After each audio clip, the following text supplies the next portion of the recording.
From the land of conjurers flying through the internet to your device like a UAP, hauntingly unexplained and downright weird, this is the witching hours, and we are ready to take off in the flash of an eye.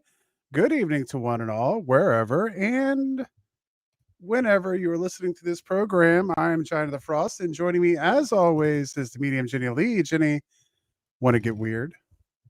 Yeah, sure. Why not? All right, let's do it. I Okay. think that's what I said when you asked me out. Yeah, let's give it a try. We'll give it a shot. We'll give it a shot. I'll give it a shot. Here we are. 21 Yeah, years married tomorrow.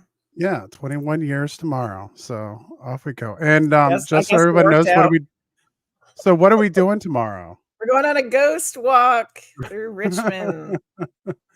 Yeah, You know why? Because we're freaking weird. We actually booked a tour with RVA not Haunts RBF of Paranormal, Richmond. Haunts of Richmond. Yes. So we actually former guests, Haunts of Richmond. messaged Chris and told him we were going to be hanging out with him tomorrow night. So yeah, going to hang out with Witching Hours guests for our anniversary.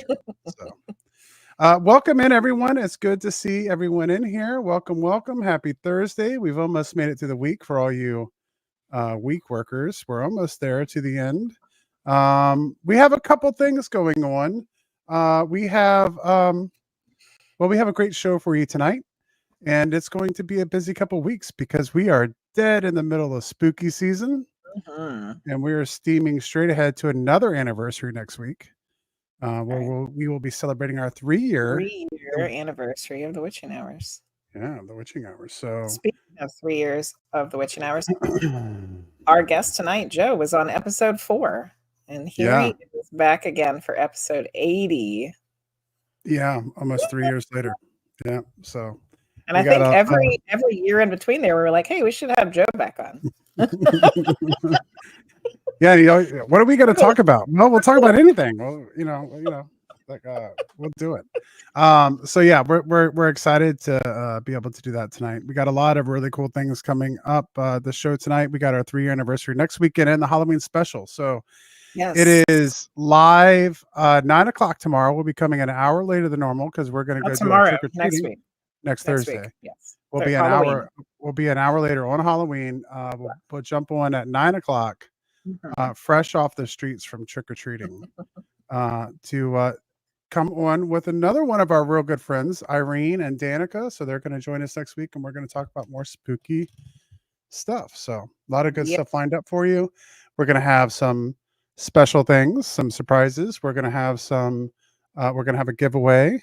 So there we go. We might get a little bit more into that in the end of the show tonight, but let's go ahead, Jenny. If there's not anything else you want to talk about, we ready to get into some news? Weird news. Yep.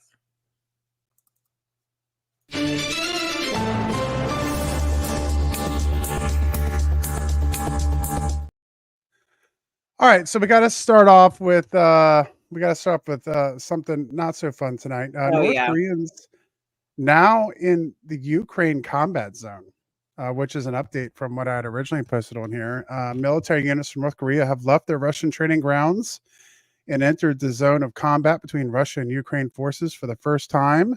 The Military Defense Intelligence Service of Ukraine said in a Thursday evening statement, Ukrainian spies recorded the troops in Russia Kursk region on Wednesday. North Korean soldiers are being trained at 5 military sites in the far east of Russia and will have to pass a training course lasting several weeks before being deployed in the war against Ukraine. The United States confirmed Wednesday that thousands of North Koreans are training in Russia alongside Kremlin troops. According to updated estimates from Kiev, Pyongyang has transferred about 12,000 troops to Russia, including 500 officers and 3 army generals. Earlier this week, Ukrainian President Zelensky said Ukraine had already spotted North Korean army officers in Russian-occupied territories of Ukraine's eastern regions of Donbass. Pretty scary. There's also more information today. South Korea was saying that if North Korea was going to participate in the war, that they were possibly going to start selling weapons to the Ukrainians. So keep an eye out for that escalation, and if anything escalates, we'll talk about it next week. Story number 2, the Netherlands takes a step forward regarding UAP and aviation safety. Ooh, so interesting. the Dutch Safety Board operates independently from the Dutch government. On its official website, it states, serious accidents or even disasters can still happen. The Dutch Safety Board investigates occurrences and draws lessons from them. In this way, the board contributes to safer procedures and organization. And following an announcement on X by the chairman, an article was published that said that essentially they wanted people to be able to report UAPs without fear of any kind of negative treatment. So they're encouraging any pilots and all that kind of stuff. Kind of like what we did a couple years ago. But it was interesting to talk about, just because we become so U.S. focused. It's important to remember that this is happening with governments. Yeah, it's happening with countries all over the globe. And so even the Dutch are having all kinds of strange reportings from their military and civilian pilots. Story number 3, I guess because I've become the plastics guy. Why you need to throw away your black kitchen utensils. Oh, yes. So if you tend to reuse the black containers that your food is served in, or you have spoons and spatulas and things in your kitchen that we had a lot are made of with black plastic, some people are encouraging you to throw those away. And the reason why is because new research shows that many types of black plastics contain harmful flame retardants that shouldn't be coming into contact with food. That means the black plastic spatula you use to scramble your eggs in the morning. Or last night. No, yeah.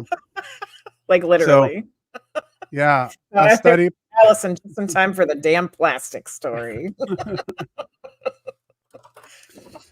A study published this month in Chemosphere looked at samples of different black plastic objects, from kids' toys to sushi trays to black plastic food containers and utensils. They screened these black plastic items for bromine, an element used to make brominated flame retardants that are purposefully added to products like electronics and furniture to make them less flammable, which I guess is a good thing if you have like a computer desk or something that's made out of that. Of the samples that contain bromine, 85% contain BFRs, which aren't considered safe for consumption at any level. The item with the highest level of BFRs had huge amount of BFRs, almost 3% by weight. So essentially, it says these types in particular are dangerous because research showed it was linked to the development of cancer, brain development, and other health issues. Yet it was found in nearly 3/4 of all black items tested. So 75% of all black plastics, were found to have these inside of the plastic. So manufacturers aren't adding these flame retardants to kitchen items on purpose, but instead, the study explains that these toxic compounds are making their way into black plastic supply through the recycling of black plastic electronics. So dang. They're buying the recycled plastic, not aware that it contains. See, we thought we were doing something good, recycling stuff, and turns out, got some terrible stuff in it we shouldn't be eating. I think I've kind of become anti-recycling at this point. That's a story for another day. Yeah. There's not a lot of good things that come out of recycling. The more I look into recycling, the more dangerous and the more detrimental it seems to be to our environment. And I think the microplastics and stuff like that are just another wave of the dangers of recycling. The dangers of recycling. Do you have another story for tonight or what? I do. Okay. Other than the dangers of recycling, yeah, we can get into another story. And that is cats are smarter than babies. Well, no shit. I think most people know that, but a small team of animal scientists at Azad University in Japan. Really? You guys wasted your money on this? It's an interesting study, though. So in the university in Japan, it found that common house cats are capable of linking human words with images essentially better than human babies are. They enlisted the assistance of 31 adult house cats who were each given a word test originally designed for babies. All participants saw 2 short animated cartoons played on a laptop screen, and after different made-up word accompanied each clip. At most, a cat saw each cartoon 8 times. They had a short break before being shown the videos again, but with some featuring the wrong nonsense word. Okay. Analysis showed that the cats appeared visibly perplexed, spending about a third longer looking at the screen when the wrong word was spoken. Ah. The authors said they believe this shows that they had learned to link the original phrases with the images they had seen. Previous studies suggest that babies behave similarly, but take longer to make the connection between words and picture, needing to see the original cartoons between 16 to 20 times. So the scientist says cats pay attention to what we say in everyday life and try to understand us more than humans realize. So your cat's paying attention and they're learning. They do. They don't want you to know they're paying attention, but they are. So the question is, I guess, is do cats understand the dangers of recycling? Are you so here we go. All right. RBF Paranormal, our new paranormal investigation team composed of 4 mediums. The team met while taking different classes with Cindy Kaza and decided to work together. Despite being geographically dispersed around the country, their focus is on giving voice to spirits and telling their side of a haunting. While they do use some paranormal investigation devices, their focus is to primarily rely on their mediumship abilities. Please welcome to the show 2 members tonight of RBF Paranormal, Joe Cunningham and Rosie Wade. Welcome to the show, guys. Hi. Hello. Yay. Great to be back. Yes. Episode 4. Goodness gracious. You had a goatee and everything and the little clip at the beginning. Well, look at you. No facial hair. No facial. New job. I wasn't sure how they would deal with, facial hair or different colored hair or anything. Oh, yeah, that's true. Yeah, you got to ease into it.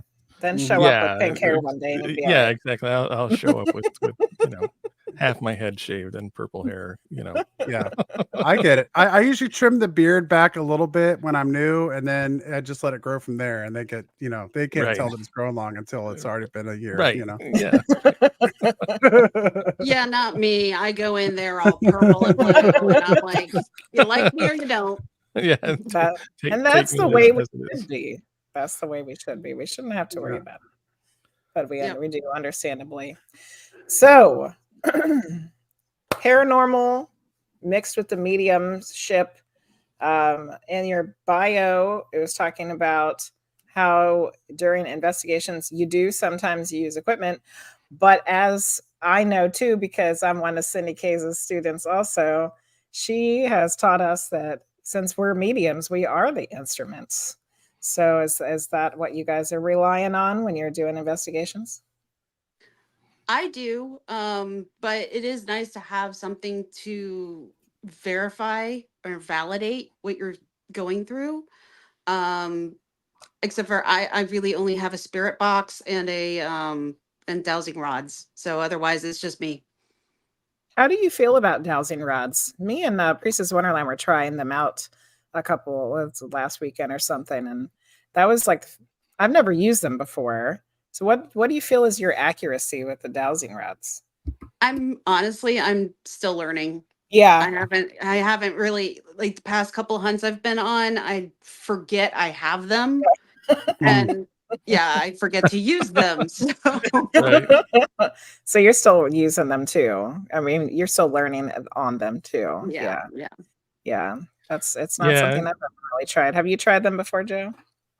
I have dowsing rods, but I haven't really played with them much. To be honest, like, we're all in the same boat there. Yeah, again. And I've also got the pendulum, like copper pendulum. Yeah, cool.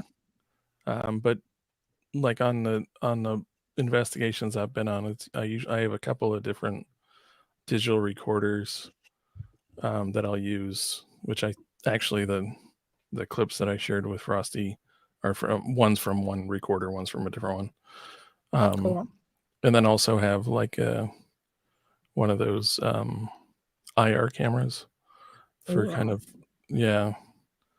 but haven't gotten any great footage yet to share with that. So That seems like it's usually pretty rare. It has a shockingly short battery life too. It's like, oh goodness, that doesn't help like any. half an hour. So I gotta figure Wow. I gotta figure out an external battery. Yeah. So do you guys have a favorite piece of equipment that you tend to focus in on, or when you investigate? I like the SLS. I don't have one, but I like it. It's kind of interesting, and I did get to practice with one this past weekend with doing a hunt with Shane from Holter Files. yeah. So yeah, that was really fun. Then Where did you guys get to go? Where did you investigate? it was a couple of places, where it was a cemetery and two mansions that were up in Roswell, Georgia. And it was really interesting. The cemetery it had some vibes, let's put it that way. But then I'm kind of I've learned that I don't shy away from things, so I'll just walk right in. I will put my hand out, say, okay, you can touch my hand, or you can tug my hair, or whatever. And I'm like, every once in a while I stop and think, is this a good idea? But Right. Yeah. I just go for it. No fear. No fear. I'll be honest, my favorite investigation tool is a sketch pad and a pen, and just kind of a place for me to be able to sketch out what I'm seeing, what's coming through, impressions that are coming through. It's a little harder to share that with skeptics. They're just going to be like, oh, you just made that up. So that's why I do like having like the digital recorder. At least you can, if you capture stuff, that's something that okay, maybe they could say it's whatever interference, but I have worked a little bit with some of the like spirit boxes and ghost boxes, and I'm personally I'm a little skeptical of some of those, only because I know how they work. That all they're doing is scanning the radio frequencies either backwards or forwards, and so the words that are coming out, you have to be very mindful. Is that sentence or whatever crossing multiple frequencies? If so, then okay, you probably have some pretty good evidence. But if you just get like a pop of a word, like I can't dispute that could just be like capturing something on the radio. So Joe, this is something I kind of want to talk about more, because I feel like I dance around it a little bit, and so maybe I won't tonight. But when it comes to the spirit boxes, I can't help but be super skeptical. And I've gotten a little bit of opportunity to use them in investigations, and I'll be the first to admit I'm not a super experienced investigator. I've been on, I don't know, maybe 5 or 6 at this point. Maybe a little bit more than that. I'm not sure. But whenever I hear the spirit boxes, it just almost seems too convenient to a degree. So either we really stumbled onto something, either there's really something going on with these, or there's an issue. Now, I don't know. In our investigation last year, Jenny, at Hanover Tavern, there was something that was similar to that. And I mean, this thing is just spitting out words one right after another. And the problem that I had with it was we had a room full of people and everyone's like, this is what it said, and this is what it said. But by the time someone says, oh, I heard it say Christmas, then everyone else hears Christmas at that point. So it starts, it starts kind of feeding in, and everyone's, kind of building this narrative. But how do you guys feel about the spirit box and kind of this new technology that's coming out, and where the origin of all that information is coming from? Well, personally, I actually, if I'm using the spirit box, I'm going to use it backwards and on AM, because I feel like that's going to be a bit more accurate. If you get something that comes through very clearly, then okay, that is your evidence. That is very, very good evidence. And for you too, you said that you're using it to validate the mediumships that you're Yeah. things Yeah. that you're Yeah, getting. exactly. Which is good. Yeah. Yeah. Mhm. So like for me, I feel like, okay, I'm using it. I don't know if everybody uses it that way, but I Yeah. had noticed that, like, especially if you're in a very populated area, you're going to get more of a radio station. Even if you're going through all of the different stations, you're Mhm. still going to hear different parts that you've, like, different parts of commercials or, you know, taglines or things like that. So I'd rather use it backwards, and that's when I know I have a better sense of how it's working. What is the device that I'm thinking of, Janae? What's the one that has like the echoey thing to it? Do you know what I'm talking about? The one at Hanover Tavern was a newer technology That was a different one. that wasn't Yeah. using a radio signal. Wasn't using radio signal. And then there was one that we used at Lake Shawnee. Do you remember what that was is? different too. I think that one's the ghost box. The ghost box. Yeah. Okay. So Yeah.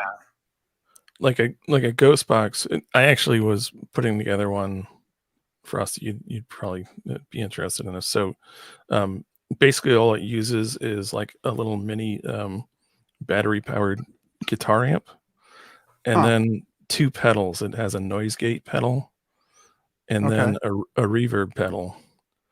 And you that makes sense. And you put in the spirit box, which is scanning the frequency, giving you the frequency. And then the noise gate basically gets rid of all that staticky background. And then the reverb just kind of accentuates any words. So that's kind of the order you put it in. You put, the noise, spirit box into the noise gate, into the reverb, into the amplifier. And the amp is just to be able to hear it. Really. Okay. Yeah. So you're just cutting out all that background like sounds. You're cutting all that out. Yeah, that's what some of those do. But I'd be interested to hear about the one that doesn't use radio. That would be pretty interesting. I can't remember what it was called. It was a specific name that these people had come up with for it, and it was really interesting because it wasn't using a radio signal, and there was plenty of words coming out, but just constantly. Yeah. It was just boom, boom, boom, boom. And it was different voices. Like some voices would be female and some voices would be male. But it was really like Frosty said, it was difficult because it was a room full of people. And of course, there's like, this lady and that lady, and they're yelling out everything that they're hearing. And it's like, bingo. Yeah. Yeah, exactly. And then as humans, we want to make a story out of it. Yeah. So we're just, they're just making a story with it as it's going. But I think it could be a really great tool in an investigation, but it was just a demonstration. It's a demonstration. Yeah. So as opposed to sitting there for 3 hours and listening to that thing, I could see how it could be beneficial. Like if you've gotten EVPs and you've had your medium go into the room, and now let's see what kind of information, and is this matching up, or is it just like random stuff? Exactly. Yeah. That is links together. Yeah. And I think Rosie, you'd probably agree. Like when I go someplace, primarily initially, I don't want to know anything about the place as much as possible. And I want to go in cold as a medium and kind of feel out what I'm sensing, and then use the devices basically to try to capture evidence to share with other people. Yeah. Because in some ways, we, like I think Cindy has said before, she's like, I don't need a spirit box. I'm a spirit box. I don't need one. Like, I'm a spirit box. Yeah. Well, that's laughing. I know you're probably familiar with our stories from this, Joe, but when we went to Lake Shawnee last year, that's like the way we went in with Jenny. So I did the tour and I looked at the history and I kind of knew what was going on, but Jenny went in cold with that. And the really good thing about that was, what I thought was really interesting was that she picked up on stuff and was talking all about stuff that wasn't in the tour, like that people hadn't talked about, and things that that we're like, hey, you guys might want to keep an eye out for these kinds of reports, or if you hear something about this, because here's some stuff that you didn't talk about that maybe you'll get other evidence from investigations in the future that can give some credence to that. So definitely a huge benefit, I think, of being able to go in cold to places like that, because you're not being influenced to connect it to anything else. Yeah. Yeah. Yeah. Yeah, and I know like Irene, who's going to be on next week, her and her group had gone to Lake Shawnee, and they were live streaming it on, I think, on TikTok.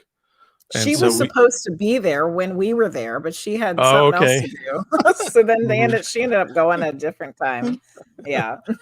So, But I think they are going to be with us. So yeah, go ahead, Joe. Yeah. So we all got together and kind of like on a Zoom call, and we were watching it live, and we were talking. Yeah. We were talking through and chatting in the thing, like what we were picking up on, as they were going along, you know, with the cameras. They had both a night investigation and then like a daytime. So that was really fascinating. And what's interesting about doing it like that is like we originally said, like, we're all over the country. We're not in one state. And going through and doing Zoom, you know, you would think, oh, you don't get anything. But like even watching some of the shows, I have experienced like, oh my God, don't you see that guy right there? Come on, don't you see it? Yeah. Or, you know, or the opposite. But, you know, that happens a lot to me. We'll watch something and I'll say something first, and then the medium will say it like 5 minutes later, and Frosty will be like, oh, you just said that. Or the opposite. Yeah. Once the show's over, I sit there for 10 minutes and she tells me exactly what's happening at that place. So here's what's really going on there. Right. It's just interesting to be able to pick up from everywhere. I mean, I don't know if that's necessarily like remote viewing. I'm not entirely sure what that is, but just being able to connect and be able to see it is like, it's interesting and weird at the same time. It's all energy. We're just picking up on the energy. It doesn't have to, we don't have to be near it to feel it, you know? Yeah. Right. Yeah. And don't even have to be like watching it live per se. Like these, a lot of these are, you know, obviously recorded. And we're still able to pick up on stuff. So time is just a construct. Exactly. Plus we all had a really great teacher. Yes. Well, yeah, there's that too. Yes, Cindy Kane's up there. Yeah. Cindy fan club. Now, the thing that I kind of been thinking about as far as paranormal tools, so you have the REM pod, right? And the closer you get to it, it'll make a noise. And if you hold it, it'll get louder. So I actually brought this up with Shane over the weekend. And I'm like, I wonder if you could use a theremin, because it's kind of the same thing. And except for it's a musical instrument, but would that still work is my question. I mean, I would imagine it would. I would think so. Yeah. And they could play us a song. Music. Yeah. That'd be really cool. Play us a song, Ghost. Exactly. And this will just give me an opportunity to buy a theremin. There you go. Give me a good excuse to have one. Yeah, good excuse. Yeah. What's interesting, I was watching, I don't know if you guys have seen Katrina Weidman's on, I forget what it is, Talking with the Dead or Walk with the Dead or something on YouTube. She's got her own kind of. I have not seen that. Yeah, she's got a whole series there. Her and Heather Taddy from Paranormal State do investigations, and they were working with a skeptical electrical engineer on some of these investigations, and he brought a smaller Tesla coil, and the Tesla coil was reacting, but there was no static because they were there like someplace in the south and in the summer, and you know it's not dry enough to produce static in the south in the summer. But it's like a big swamp. It's a swamp cooler out there. So that was really fascinating to that, and he was perplexed. He's like, that shouldn't be doing that. And he built the Tesla coil. So, and he's like an electrical engineer, and he builds all kinds of different devices. So that would be really fascinating to see, you know, a theremin or something like that being used. Yeah. Yeah. Love to try why that. not? Yeah. That could be Like I interesting. said, and it's an excuse for me to buy There a you go. Foreman. Yeah. I think you just gave Joe an excuse to buy one Yeah. too. It's for research. It's Exactly. Yeah. It's for research. scientific research. Yeah.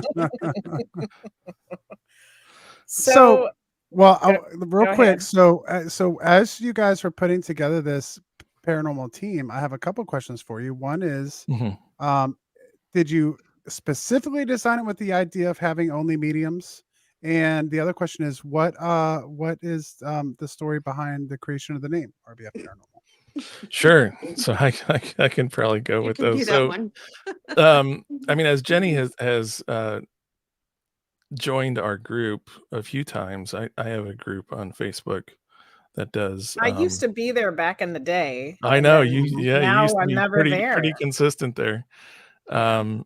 So we had a trance practice circle basically on Facebook, and so we were all came together there basically, and we were practicing, and we all knew we were interested in the paranormal, and so it just was like, hey, wouldn't it be great if we did some investigations, even though we're basically in the four corners of the country, like Rosie's down in Georgia, I'm in Connecticut, Dana's out in Washington State, and Jade is in Southern California. So, we're basically all over. And it's like, well, okay, Wow. how could we do this? So we started doing exercises, like kind of remote viewing exercises and things like that. But also, kind of like that Lake Shawnee thing was kind of another exercise that we did to see, hey, could it work? And we were enjoying it, and our, I think, kind of combined goal is really more to help people. It's less about kind of trying to get a show or trying to launch a YouTube thing or anything like that. Maybe that would happen, but that isn't really the focus. Our focus is really to try to help clients, and be able to help people. So one of the things we had done, actually, I think was it your cousin, Rosie? Oh yeah, my cousin. Yeah, so we did kind of an exercise for her, and trying to figure out what was going on in her house. So I don't know, Rosie, if you want to add more detail there. So she texts me and she said that they were sitting out in the back and they had some yard equipment sitting there. It was completely unplugged, and then the blower just started blowing out of nowhere. And then she said she also had a couple of other incidences in the house, and I know that her boyfriend was his dad's house, or his stepdad's house, and his stepdad actually died there. Oh, wow. And so she was kind of freaking out. So she lets me know, and I asked her to take pictures of everything. And kind of give me the layout. And so all of us, and like, I didn't know anything else. I told her, just give me the layout. She told me about this one thing. And then we just kind of went in and looked at each picture, looked at the rooms, looked at, whatever. I did know a little bit, but I was letting them kind of feel into it. And I think we all ended up agreeing that he did die in the kitchen. And she did say, yes, he did die in the kitchen. But I think we had, like, I think we did come to the conclusion that it was the stepdad that was haunting, but we also thought maybe there was something else there as well.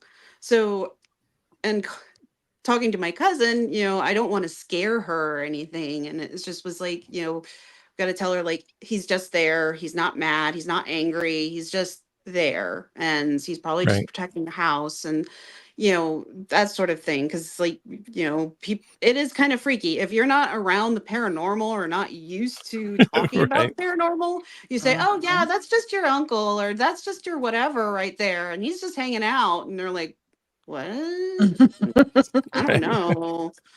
So yeah, you kind of have to break it to them a little gently, but yeah. And when we did that exercise, really, just like kind of going in cold, we asked Rosie not to tell us really much of anything. And actually, I think at first we only looked at 1 or 2 photos, and we're trying to pick up on what was happening on the property as a whole just from those 1 or 2 photos. And we didn't know that there was a father, stepfather figure that passed away, and basically all of us picked up on that. That he was a little grumpy, if I remember correctly. He was a little grouchy, but then I think we also picked up on some stuff. Kind of, they have, if I remember the layout correctly, they have a little bit of an expansive kind of area behind the house and it's like near train tracks, I think, or not that, or something like that. It was there was a road by it, but a road, yeah. I remember the fence line. Yeah, there was a fence. But yeah, we were picking up on something out there as well, not necessarily related to the house, like that was there before the house. It's like more of an elemental type of thing. Yeah. So so that was fascinating, and also, hopefully was helpful. For the cousin. She actually was like, never mind, it's okay. But that's okay. But getting back to our name, so yeah, first of all, RBF, I mean, it's kind of a resting bitch face. Is basically what it is. So I was joking that I you wouldn't think that a dude has a RBF, but I do. And basically all 3 of us were like, or all 4 of us were like, yeah, we all kind of have like that. Like naturally, it's just we just have the RBF, and so we're like, what the hell? Let's just call ourselves RBF Paranormal. It'll be a talking point. It'll be, something funny. And, well, it especially happens when we're going through and trying to concentrate on something and like looking at, you don't pay attention to what your face is doing. You're just like, right, exactly. So you end up making really weird faces, and sometimes like just the. There we go. I love it. It's funny. Princess Boo Boo was talking about the theremin earlier about whether the ghost music would be copyright free, and that I could see being trolled there by the ghosts, and next thing you know, your YouTube video is demonetized because they're playing like Katy Perry or something. You get a copyright strike from the ghost. Okay, so what I'll do is I'll go to Vienna and I'll go to Beethoven's house because all of his music is so old. So there's no copyrights. There you go. For sure. Not unless Beethoven also likes Katy Perry. And then RBF. I don't know. And then Lou said that I think we all have RBF at some point there. So yeah, for sure. Yeah, definitely. Well, the concentration phase. Yeah. So you were able to jump in as you were talking about before and do a little bit of a zoom through at Lake Shawnee. So I'm curious because we've been there before, and we're going to do our Team Weird takeover. This June at Lake Shawnee. We're going to have the place for the whole night just for Team Weird. So what did you guys think of what you were able to connect into there? What was your thoughts on Lake Shawnee? I know this is going to be an obvious statement, but a lot of dead people, but yeah, there were. You're not wrong, Rosie. Yes, wrong. Yes. Yeah, there are. Honestly, I was picking up on a lot of people in the lake or swimming pool. That looks like a lake now. But yeah, I definitely could pick up on a little boy that was stuck on the drain or something. And then I was actually picking up more on the Native American side of things, that was their land and everything. So like there's definitely some anger in that area and you can feel it. And it's not, I don't know if that has translated into like an elemental type of thing because of the Native Americans, but it's still kind of, I mean, it's their land and they're very, very sacred. It's a very sacred space. So, that just makes me wonder.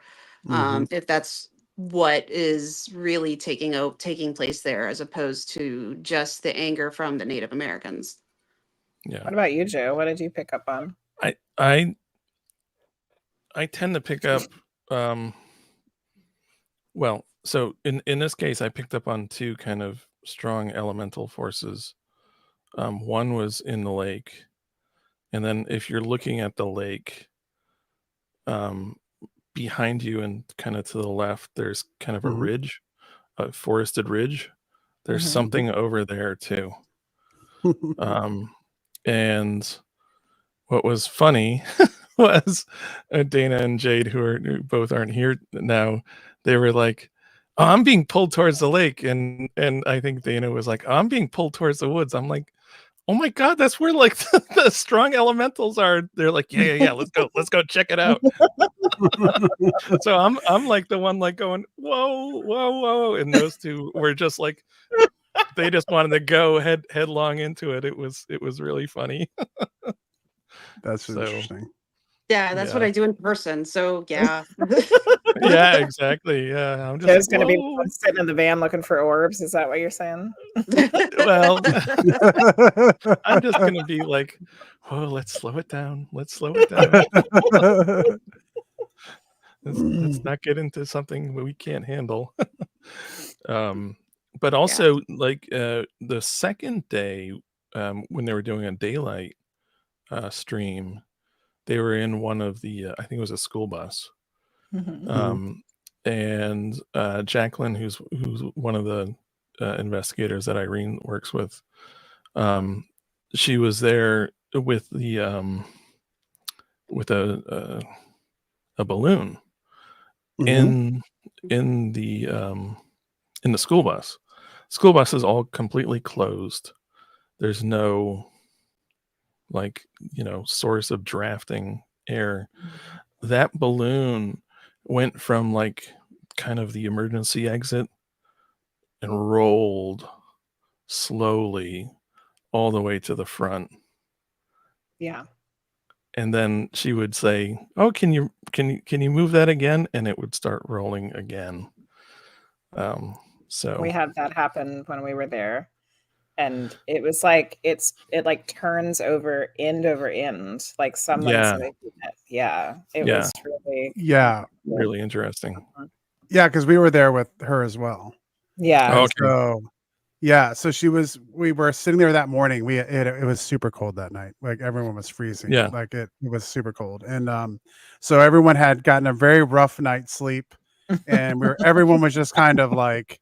It was kind of like everyone was hungover, but no one had anything to drink kind of morning, everyone was just exhausted. And we were sitting out there kind of by the fire pit, and she had that balloon and it just kept rolling all the way through, all the way back to her. And it was like going around chairs. Went through chair legs and around a book bag. Yeah. And it was like wow, this is crazy. But at that point, everyone was just like exhausted, and I was like, okay, like, whatever, Right. Look, there's the ghost. Okay. Yeah. Thanks for moving the balloon. Yeah. Yeah. Our night got a little bit upended because of the cold weather. But go ahead, Joe.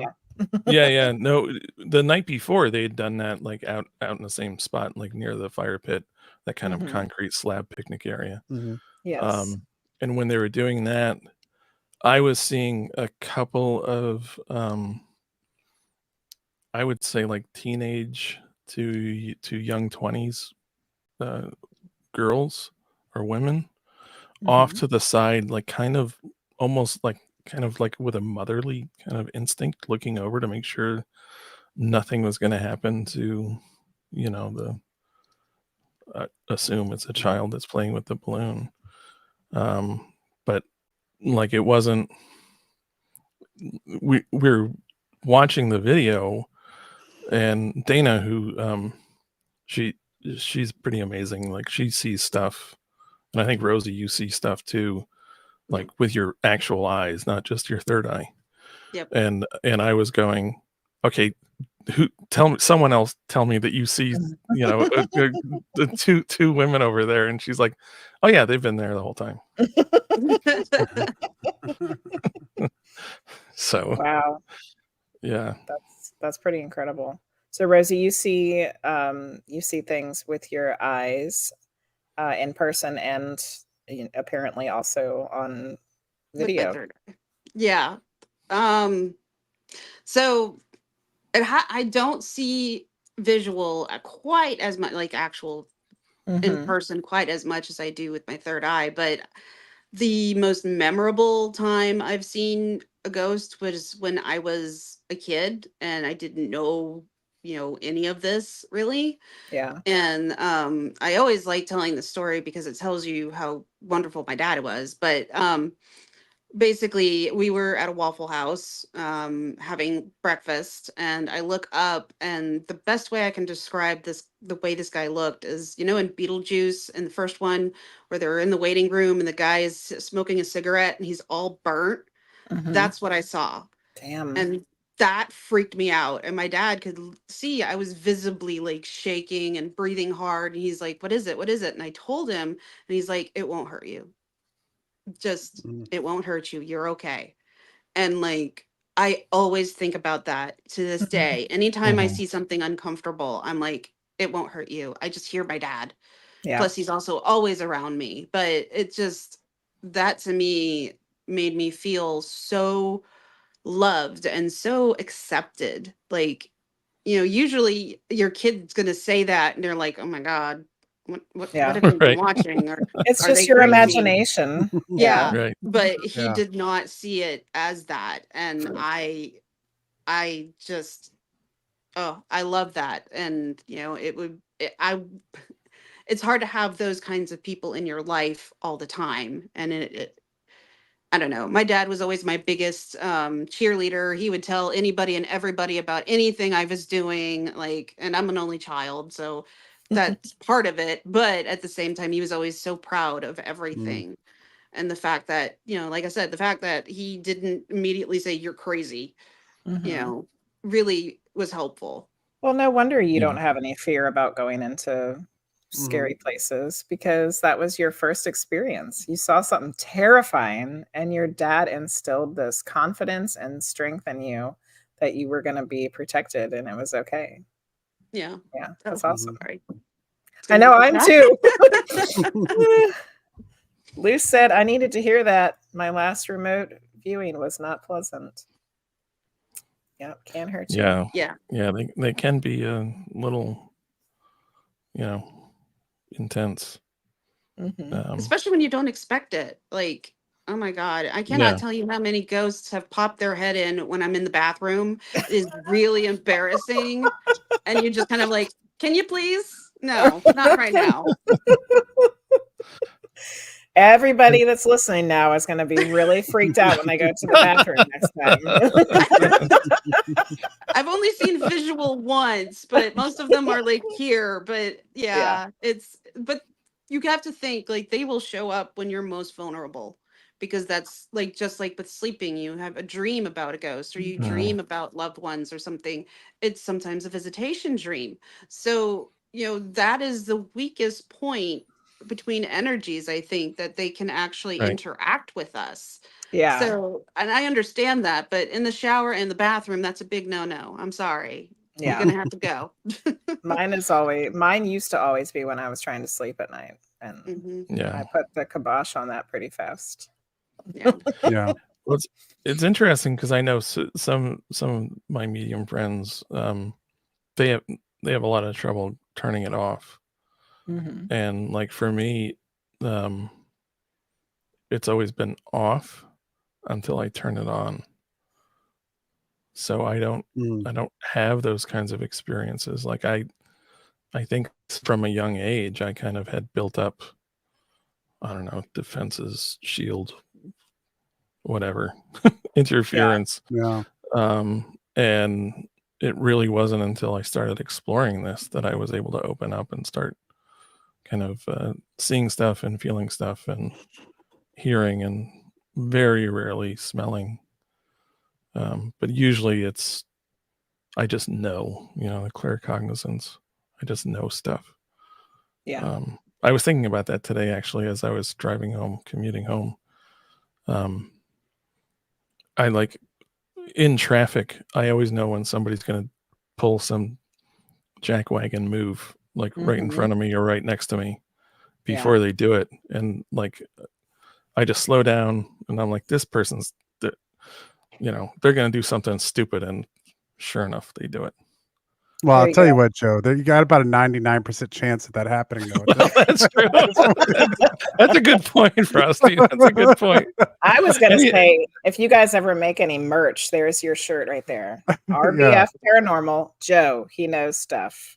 There's your shirt. Yeah, or just we know stuff. Yeah. With your resting bitch face. Yeah, the whole series. Everyone gets their own resting bitch face. Exactly. Yeah. We all get our own faces. We were trying to do a like a logo with like a kind of resting bitch face ghost. Use ghost face, but only like angry cat or whatever that is. Oh yeah, grumpy cat. Yeah, grumpy cat. Yeah, It looks like Luce had a question. Let's see. How are you able to let go of the thought of, is this what is actually being said, or is it my imagination? How can you let that go? For me, a lot of times when I was in her classes, let's put it that way, the biggest issue I always had was getting in my own way.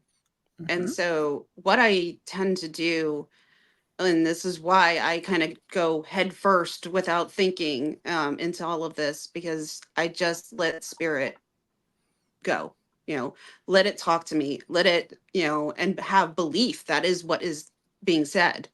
Because, I mean, if you really sit and start to think, is it my imagination? Am I just imagining this? Am I just thinking this because X, Y, and Z? Then you start to doubt yourself. So, just let spirit communicate with you and know that spirit is being truthful.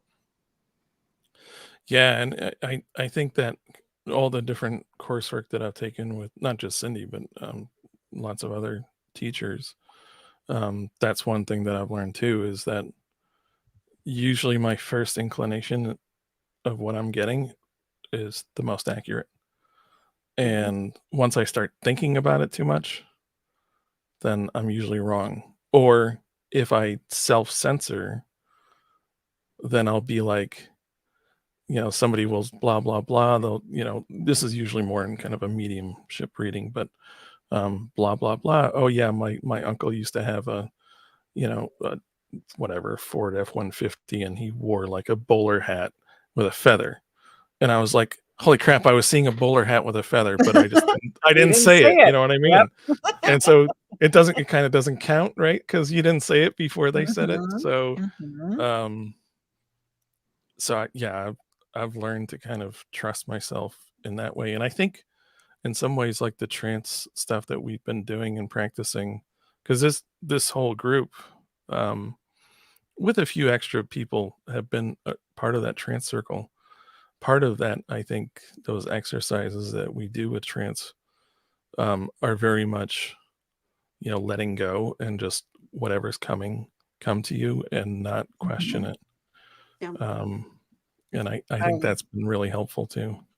I was hoping we were going to transition into the trance talk here. But before we do, Frosty, do you want to kind of reset the tone here for us? Yeah. So, and I want to talk about that a little bit more. So, if you're just joining us, welcome in to the Witching Hours. We are joined by RBF Paranormal. We're talking about all kinds of things, paranormal investigations. We're talking about mediumship. And it looks like we're about to get ready to talk about some trance mediumship. I do want to mention, I didn't see it because of the stream. Keisha Mama, what in the heck? A 40 stream streak. That's absolutely half a show right there. Half our shows put out. This is episode 80. So that's that's absolutely amazing. Thank you so much, Keisha, for all the things you do for this show and everything else. We know we love you. Thank you so much. Yeah. So if you have questions, you need to. Keisha Mama is an awesome person. Yeah. She's wonderful to know. She's a rock star. So if you have questions as the show goes on tonight, make sure you put those in chat and we will get them and we will ask those questions as the night goes on. We've reached the top of the first hour, so believe it or not, we're about halfway done. We got another hour to go, though. So as we go on, questions, comments, feel free to put them in chat, and we will get to those as the show goes on. So before you start the trance chat, Jenny, I just wanted to follow up with Luce. So for that question, maybe could trance mediumship specifically be something that could be worked on to help kind of let go? It does force you to trust, it does force go. you. Yeah. And you don't have to necessarily do like full on trance. Like I think even like doing like automatic writing or kind of letting go and doing spirit art thing, all of which we've done exercises with, that can also be a good. Actually, I wanted to talk about one of the exercises we did, which I remember being really interesting. If you don't mind. Yeah, go for it. We had each of us kind of sit and kind of think of so it was more kind of a psychic exercise than mediumship, but think of like our favorite place. And then we had the rest of the people kind of try to tap into that, write down impressions if they wanted to draw it, that kind of thing. And then, we after each person we'd get feedback. So that was great because, you learn to kind of give up control. You get immediate feedback as to whether or not you were right or what you were picking up on was even related to it. And, I shouldn't be surprised, but I mean, all 4 or 5 of us, I can't remember if Lisa was there too. We all picked up on so many aspects of the person's favorite place, some of which were really detailed stuff. Like I remember one, I think Dana was doing the sitting and I was seeing like kind of a bunch of like kind of triangular girder, kind of like architectural stuff, that kind of the triangle kind of architecture to support like a steel whatever structure. And I kind of like drew the shape of the building, and it was like some auditorium right next to the place that she was thinking of. Oh, yeah. And I like was seeing it from above.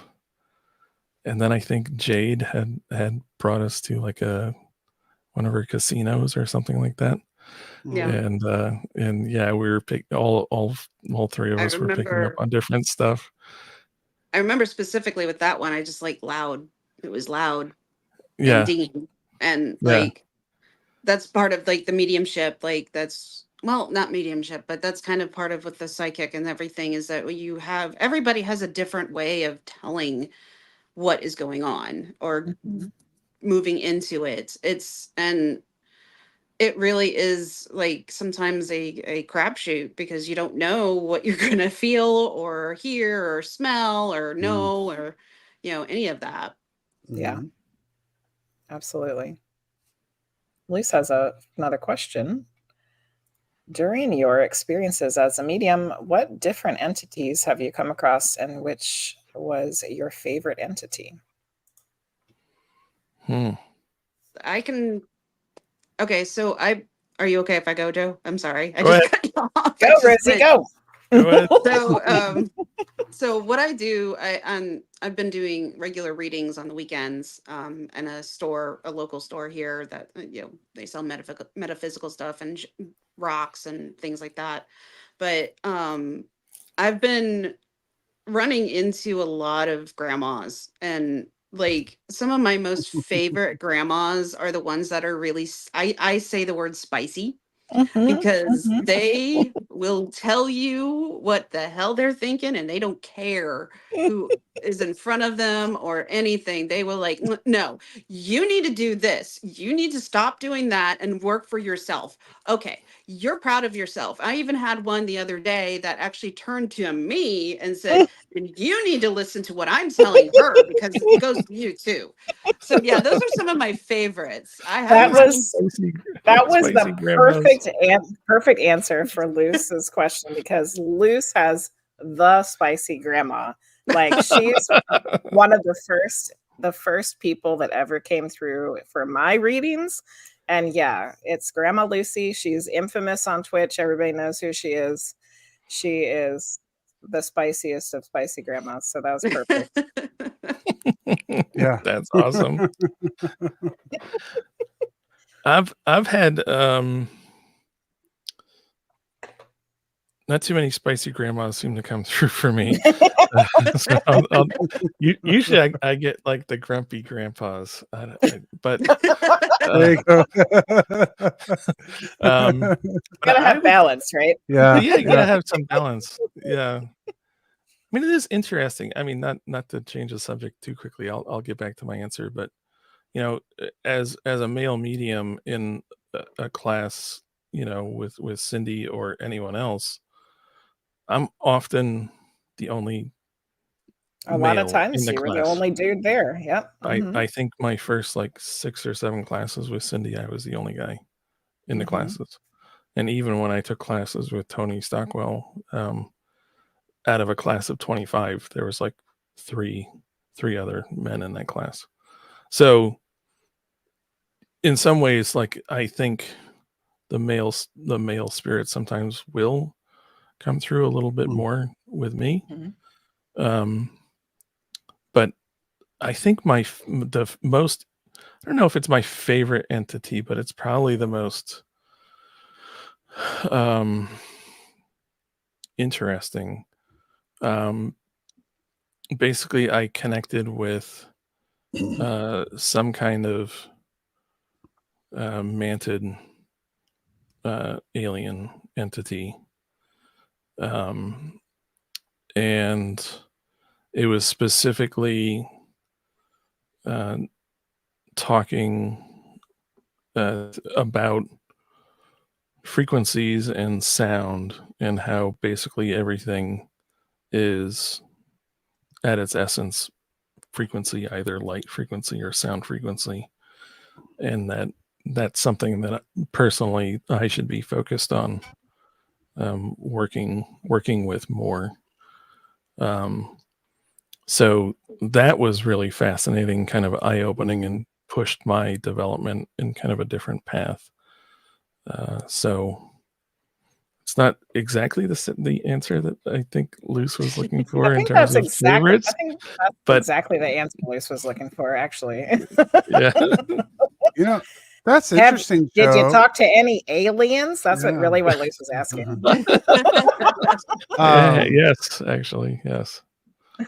That is kind of interesting, Joe, because we were, you know, I don't classify myself as medium. I haven't done enough work to get there yet, but I have done some classes with Jenny, and so I've had experiences where I know I can get results. I'll just put it that way. I don't really practice, but I know that I at least I'm fledgling at it. And so the interesting part about that is when I've done it, I've also gotten grandpas. Yeah. And like young, like son, like male energies. So I've gotten more male energies in my medium readings.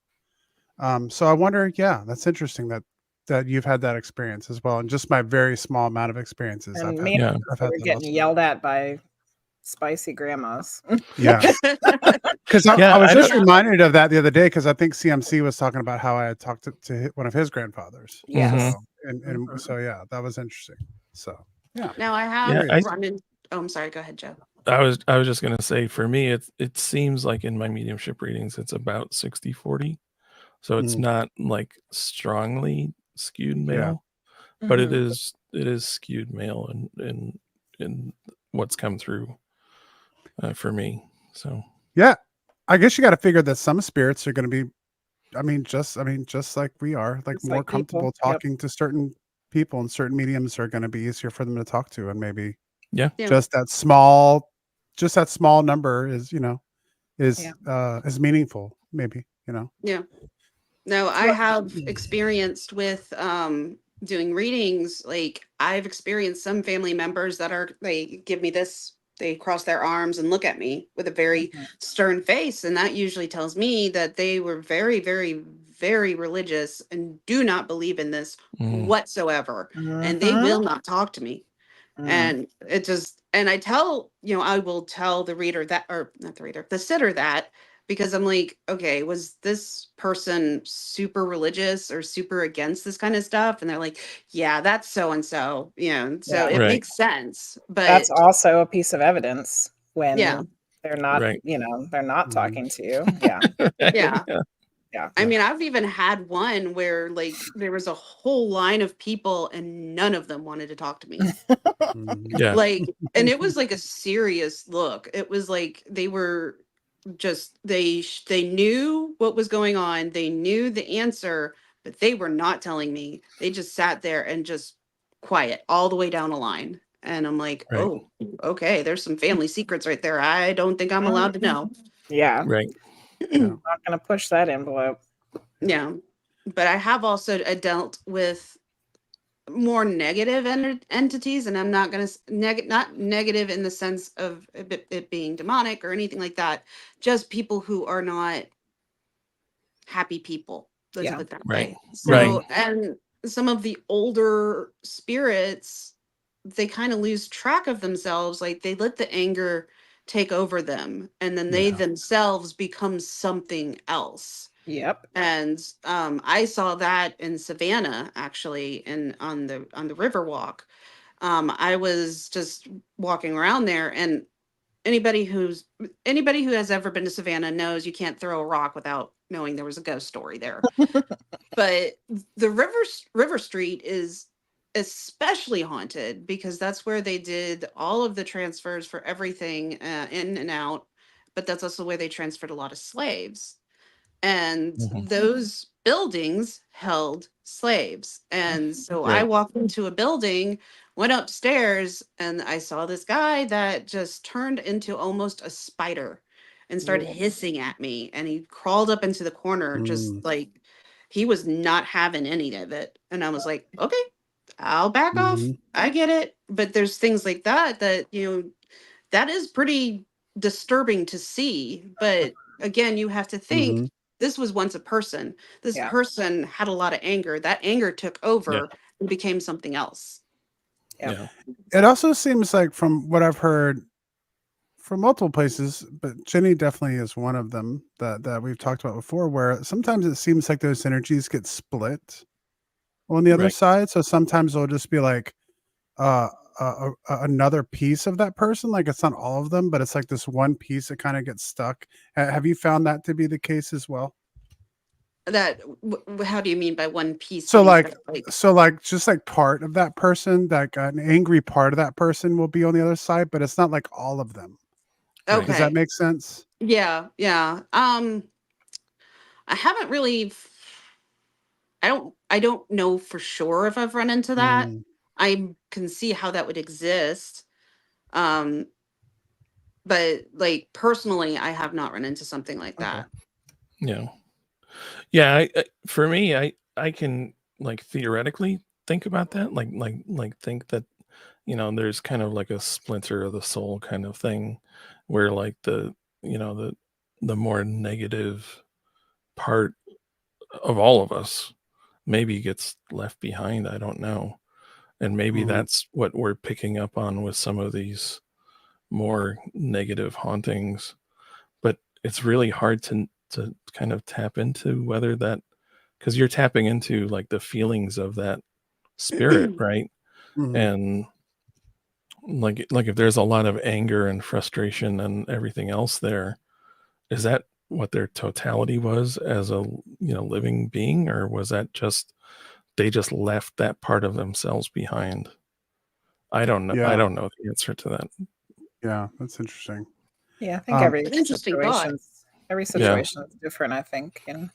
Yeah. Well, I kind of have a follow-up for that, but I do want to mention something that Journey of Self-Discovery had said earlier when we were talking about contacting, grandpas and grandmas and stuff like that, Right. male energy and female energy. And Journey had asked, do non-binary people enter in any of the readings that you guys have had? Is that something you experience? I have not experienced that yet. I have experienced like it's a confusion of male and female energy, and I don't know if that's necessarily non-binary, but it's like it's like switches. Like I don't know how to explain it. It's like you can see the energy of both, and it just kind of switches back and forth, back and forth. But that's really the only major thing that I've seen. And usually when I say that, the people who I'm reading understand what I'm talking about. Right. And they'll be like, oh yeah, they were either gay or lesbian or something like that. So I haven't really ran into it too much, but I think also like if you're talking about older spirits, that really wasn't a thing. I mean, it was a thing, but it wasn't talked about. Yeah. Didn't have a label yet. Yeah. Yeah. Same with me. I haven't run into that, but I think in part, sometimes spirits present themselves as, what the sitter will understand. Right. Yep. Like I personally believe I've been everything, male, female, in between, in many different lifetimes. And so like my soul, my spirit, if I came to somebody as, one of my female lifetimes, but I came to somebody now after I had passed, let's say, they wouldn't know who the hell I was, because that, that isn't the aspect of the spirit that they knew. So I think in mediumship, it makes it's a little challenging. I think in hauntings and paranormal research, I have gotten a few kind of inklings of kind of like twin spirit native peoples who I think would probably fall under that non-binary, but nothing concrete enough that I could then say, that there's nothing I can point to historically to say that, yeah, for sure, we have evidence of that person type of, that particular individual living here or anything. Yeah. But I do get that sense on some of the places that I've been to. All right. So another question I was going to ask about that when it came to, I was talking about the spirits being split on the other side, was the idea of things being created. And you might have heard us talk about this before, Joe, but the idea, and we have a kind of conversation going on in chat here about the demonic. Is the demonic real? Luce was talking about something that we were talking about, what is actually demonic, or is it just negative spirits and things like that? What do you guys think about like legend or myth or people constantly talking about a place being haunted, leading to it actually being haunted, like a creation of spirit or creation of negativity? I believe that could possibly be a very possible thing. I mean, it's again energy. So the energy you're putting out, it's going to basically lead to something. I mean, that's why like the whole thing with Slender Man, you had that.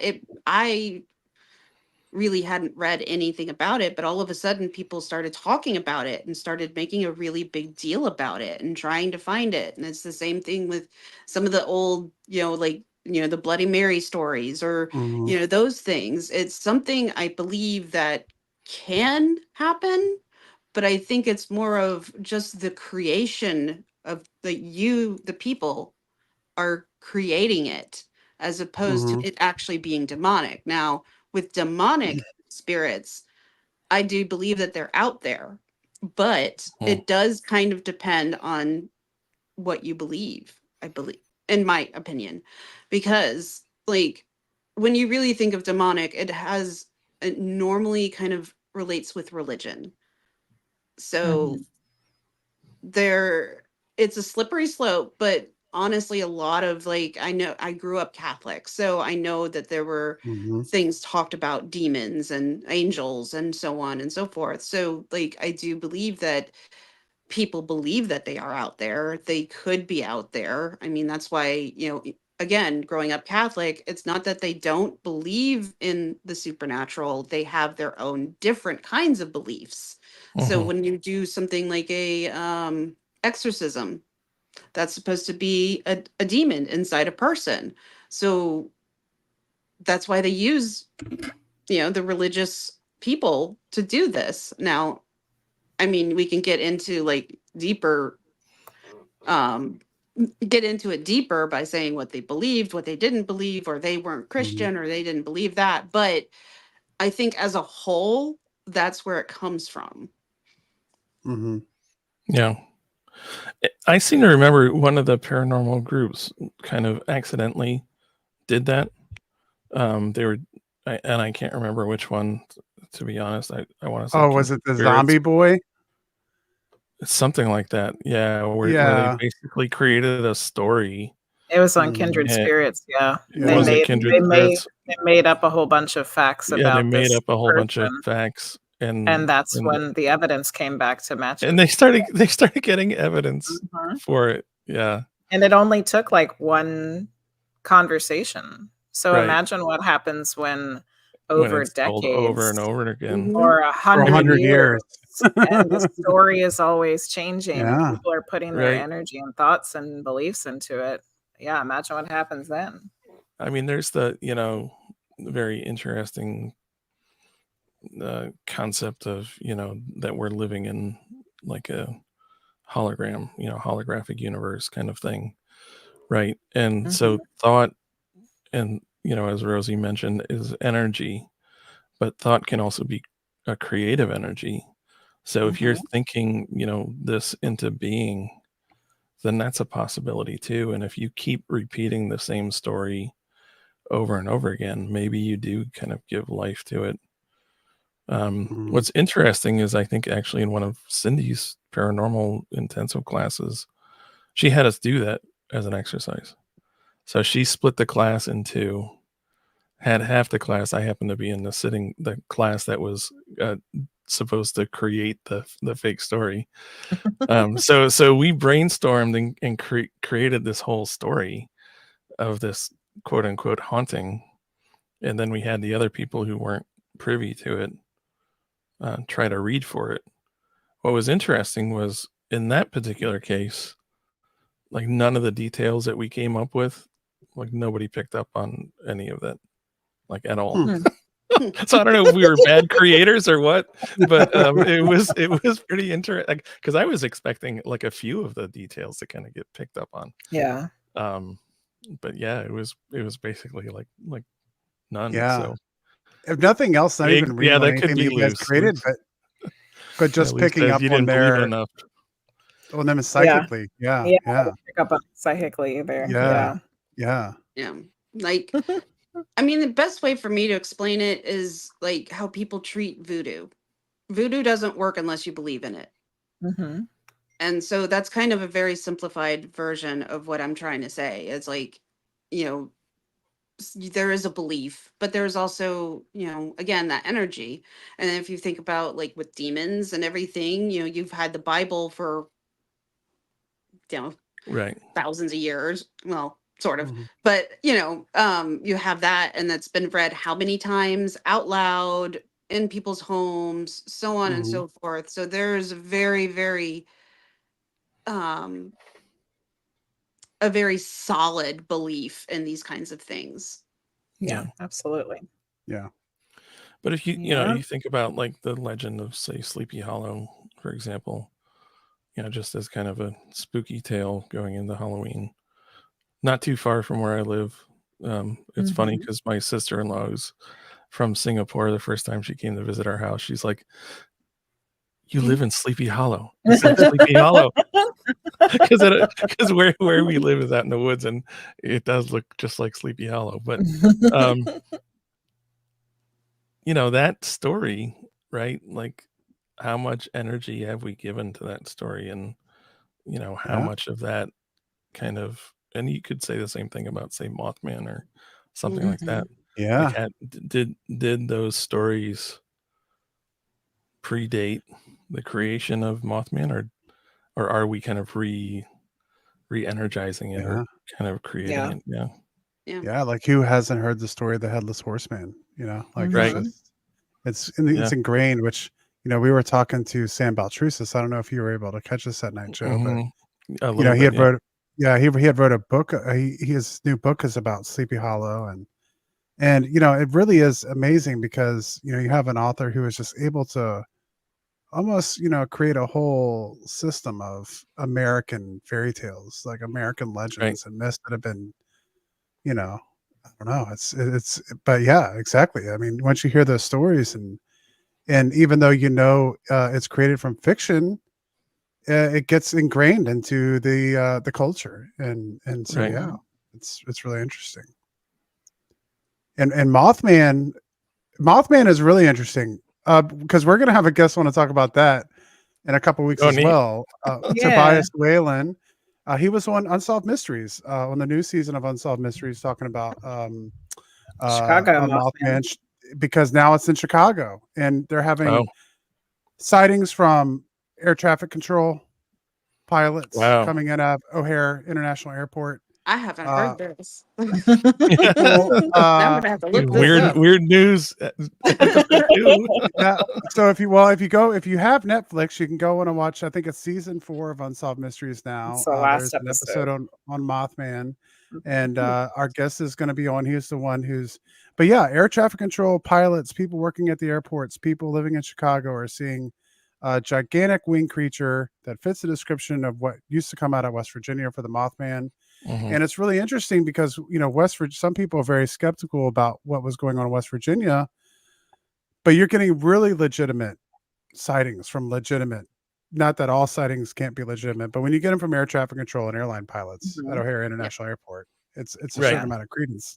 So who knows what's going on? So that's a great example. Is that something that people kind of spoke into existence, or is this really a creature that predated, that's just been around forever? That's a cryptid. I don't know.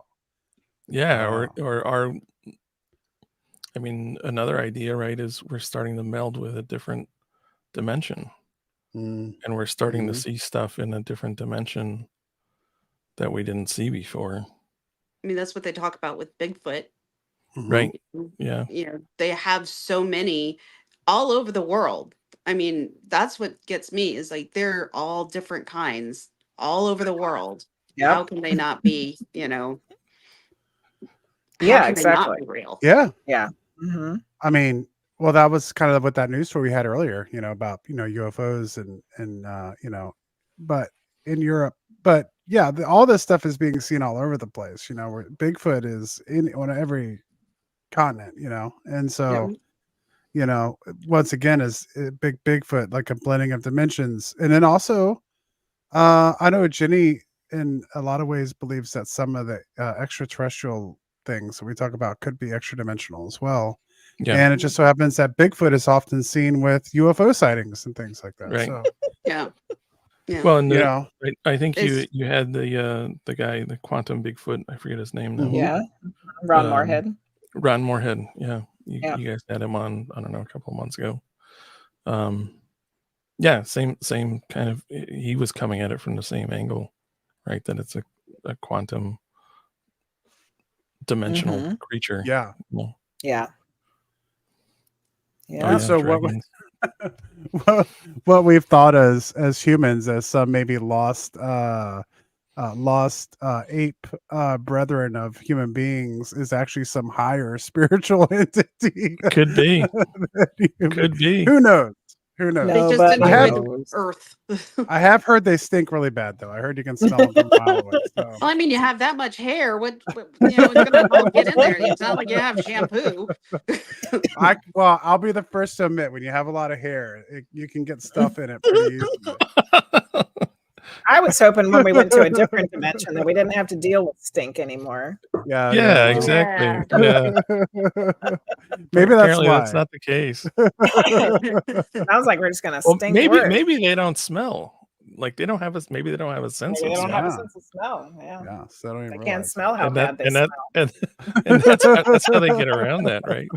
Or maybe they have that smell to deter other things, or to Yeah. maybe to feel like they are blending in. I mean, people like, Oh yeah. I know for deer True. hunting, they spray themselves with the deer pee and to Mhm. bring them out. So I mean, maybe they're trying to bring something out, or Yeah. hide, Yeah. or keep things away. Yeah. Stay away from me. I stink really bad. Yeah. Okay. For sure. I want to talk about trance. Okay. I've been Let's talk trance. waiting. She's been holding off for a while. I want to Yeah. talk trance. Yeah, we don't want to run out of time. I'll let you go. Okay. So I would like for each of you to give your understanding, definition, and or how you experience trance. What is it for you? Well, for me, I don't like to be taken over. I don't like to be out of control. So it's a little harder for me to get into like a true trance. But I do focus, I guess it's kind of more like scrying. And that helps me, and it helps me feel a little bit more grounded because I'm looking and I'm seeing, and that's how I'm seeing it. It's like I'll get into, and whenever we do any of these trance exercises, I honestly, I'll light a candle and I'll watch the flame. And that is the thing that helps me the most get into trance. That and some also drumming music, like specifically Native American music, really gets me into the trance mode. And from there, I have done spirit drawing from there. I'm okay with that. I'm okay with doing automatic writing, but I haven't let myself all the way go when it comes to true trance. Yeah. It can be a little scary. Yeah. Yeah, for sure. I mean, I think for me, it's getting into kind of an altered state of consciousness, right? Like it's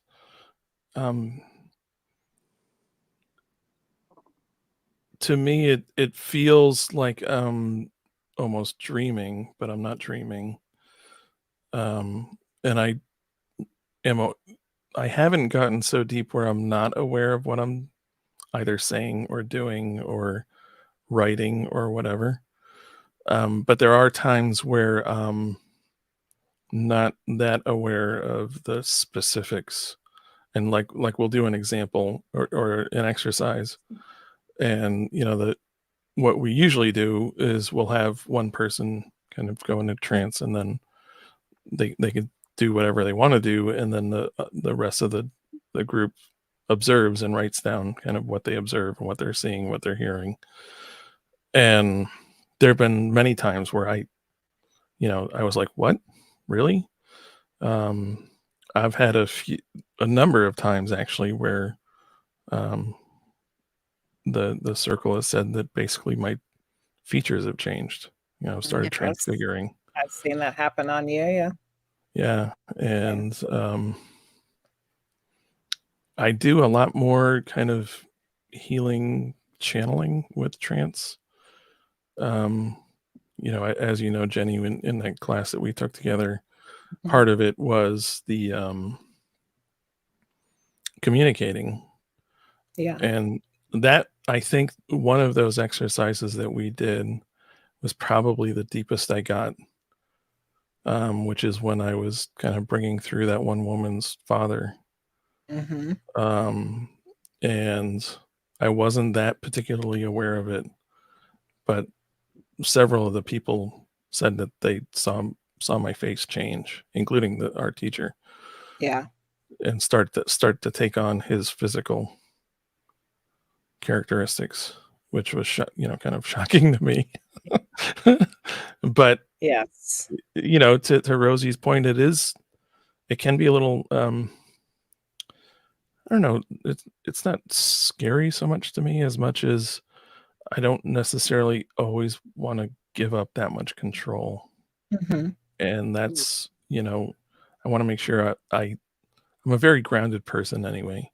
So I'm not usually very worried about kind of floating off into the ether. yeah, But I definitely, still retain some of that kind of control.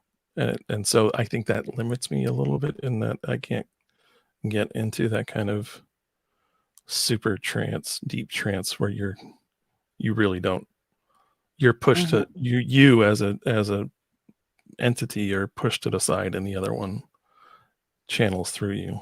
So yeah, I always feel like I want to know what's going on, so I don't want to be completely out of it. Yeah, right. Exactly. Well, yeah, that was one of the things that you discussed in the class that you took, right, Jenny, for the trance class, was like kind of going into oblivion almost, essentially. Yeah, that's the goal. That's what we were taught, that the goal of it really is to go into oblivion and not know what's going on at all. Right. Yeah. Rosie's like, no thanks. No, I'm gonna get my too uncomfortable. I'm gonna get my theremin. I'm gonna sit over here. Make ghost music now. It is interesting that Rosie brought up ways of kind of inducing trance, and we've practiced with a few different ones. One of which was staring at a candle, one of which was listening to music, one drumming specifically. I also find kind of staring into a candle and listening to drumming really helpful. And I think, I don't know about other folks like in the chat or who are watching this later on, I'm sure you've all experienced going on a camp out, staring at the campfire for like 10, 20 minutes, and then you kind of snap out of it and you're like, what where was I? Yeah. But you're just staring at those flames and dancing, and you're kind of getting into that altered state of consciousness without really realizing it. Now, this makes me wonder a little bit if this is kind of what the Estes method is kind of doing. Like, it's censoring your senses, basically, and getting you to a point where you're hearing that static, and then you're opening yourself up a little more. Now, I have done this as a medium, and boy, howdy, can I tell you, things come through. Sometimes a lot clearer than you expect, and it's a little discerning sometimes, but I think for me anyway, it helps me have something, like I'll have something in my hand to ground me, like, okay, I'm here, this isn't gonna hurt me, this is what I'm hearing, it's not gonna hurt me, like my dad said. So those kinds of things. But I do think like everybody has a little different way of getting into trance, and in a way I believe it's kind of like almost meditation, because even meditation is its own form of trance. Yeah. I mean, I would consider, for me, and I haven't done trance, but I could see the connection between those two things, because that's the way I think of it. While I haven't experienced trance. And it's also interesting because at one point in time, I actually never did it. I still plan on it. But I was actually like watching a lot of videos on like how to commune with with God. So like, for instance, there was a priestess who was like, who regularly like communicates with Freya or whatever. And so she has her altar and does that whole thing, but that's the same thing that she's doing with the candles and getting into a trance state, and then having a communing with whatever God that you're intending to try to communicate with. So it's really interesting because it seems like all of those things are connected. And I guess a question I have about that is there really a difference between trance and channeling? Yeah, that's a great question. Like, to me, channeling, you really do have to be fairly deep, and you have to be kind of off to the side, in order to get a true channel, where you're just basically the physical vessel of whatever spirit or entity is channeling through you. But what I find also kind of fascinating is if you hear like artists and writers and even sports figures, they talk about getting into that kind of flow. Oh yeah. You know, and all, you know, anyone who's done any kind of performance or writing or art, you know that there's certain times where are you really there? And then you look at your paper, or you listen back to the recording, or you know, you see video of the game that you just played, you know, in basketball, and you're like, who was that? Like, I've like that, was that really me? You know, and of course, I think the best artists, performers, whatever, athletes, they can get into that state, you know, a lot quicker than most of us. And so are they tapping into kind of a channeled state? I don't know.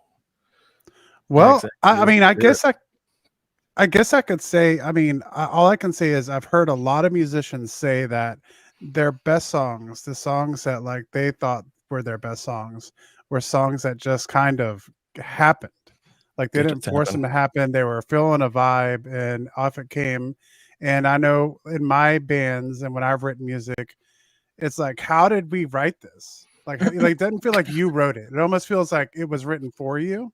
So I could definitely, and just like you said, many times athletes are like, it's almost like an out of body experience almost, right?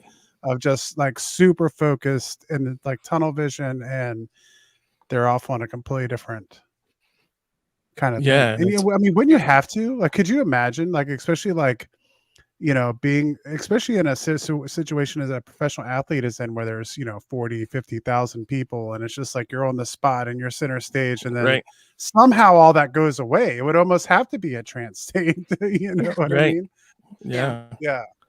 And they do so much, you know, like Olympic athletes, professional athletes, all of the kind of top tier, even like race car drivers, anybody, ballet, anybody that's at that top level of whatever kind of performance, they do so much visualization work, right?